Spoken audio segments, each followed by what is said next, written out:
High বন্ধুরা, আজকে আমরা দেখাবো গার্বার সফটওয়্যারে কত সহজে create grading size base size বানানো যায়।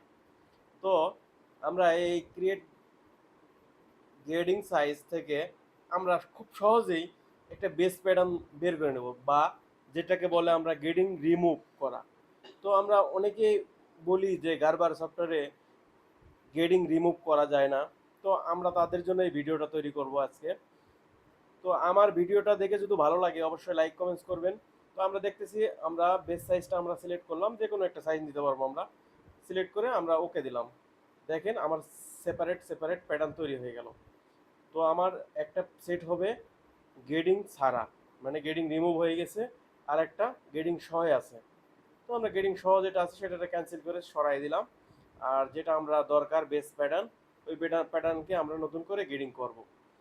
তো খুব সহজেই যে গ্রেডিং রিমুভ করা যায় তার একটা সহজ পদ্ধতি দিলাম। তো আমরা দেখতেছি এর মধ্যে কোনো গ্রেডিং নাই। তো আমরা এখন নতুন করে গ্রেডিং দেব।